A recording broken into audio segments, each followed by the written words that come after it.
3분 메시지 8월 29일 토요일 시편 127편 1절로 5절.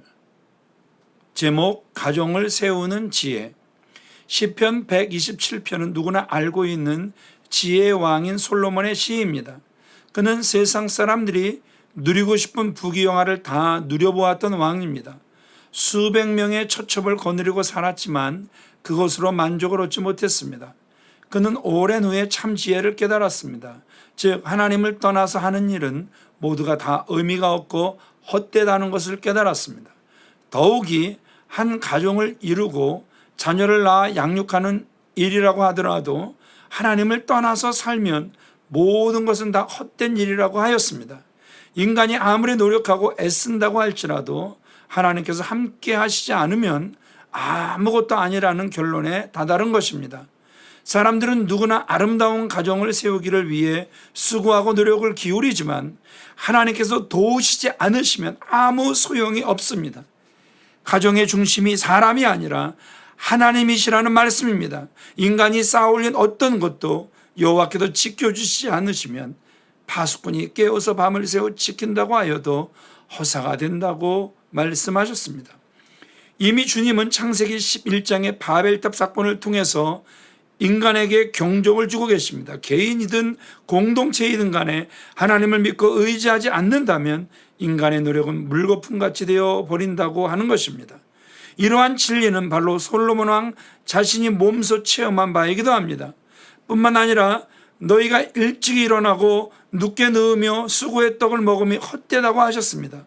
건강한 몸으로 부지런히 일하면서 걱정 없이 먹고 마신다고 할지라도 하나님 없이 사는 것은 아무런 의미가 없다는 것입니다. 그러나 하나님께서는 하나님을 믿고 의지하며 사는 사람들을 사랑하시며 그 사랑하는 자들에게 잠을 주신다고 하였습니다. 평안함과 안식을 주십니다. 사람이 잠을 자지 못하고 불면증에 걸리게 되면 이것저것 괴로운 것이 없다고 합니다. 걱정 근심 하나 없이 평안한 마음으로 잠을 잘 수 있는 사람은 행복한 사람입니다. 또한 복된 가정은 자녀들을 하나님의 선물로 알고 양육하는 가정입니다. 3절 자식은 여호와의 주신 기업이요 대의 열매는 그의 상급이로다 하였습니다. 좀 더 쉽게 풀어보면 자식은 하나님께서 주신 유산이요 대의 열매는 하나님께서 주신 상급이다라고 할 수 있습니다. 유산은 부모가 자식에게 값을 받지 않고 그냥 주는 것입니다. 인간의 노력으로 얻는 것이 아니란 말입니다. 자녀는 하나님의 선물입니다. 그리고 하나님께서 거저 주신 보상이요 상급입니다. 그러므로 부모들은 자녀를 주신 하나님께 감사하며 살아야 합니다.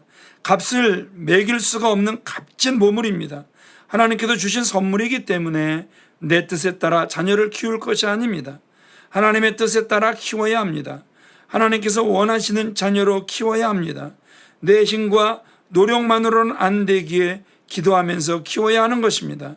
사랑하는 여러분, 가정을 바르게 세우는 지혜는 하나님이 중심되도록 하는 것입니다. 그렇게 우리 가정을 정리해 봅시다. 자녀들을 하나님이 주신 선물로 믿고 하나님 앞에서 양육하기를 결단합시다. 여러분이 사랑하는 가족들의 영혼을 주님께서 범사에 지키시기를 간절히 축원합니다. 토요일 교회를 위한 기도입니다. 첫 번째, 2020년 내 몸 같은 성도, 내 몸 같은 교회의 의미를 바로 깨닫고 온 성도가 머리 되신 예수님을 중심으로 한 몸 되게 하옵소서. 두 번째, 유아부부터 장년부에 이르기까지 성령의 지도하심으로 구원의 믿음을 갖게 하시고 예배와 삶을 통해 구원을 이루게 하소서. 세 번째, 담임 목사와 부교육자가 성령 충만, 말씀 충만, 사랑 충만하게 하시사 영혼을 살리고 세우게 하옵소서. 중직자, 구역, 조장, 구역장, 부구역장, 교사, 교직원, 성도들이 어느 곳에서든지 참된 예배자가 되게 하옵소서. 다섯 번째, 55주년 여기까지 인도하신 하나님 감사합니다. 하나님의 계획하신가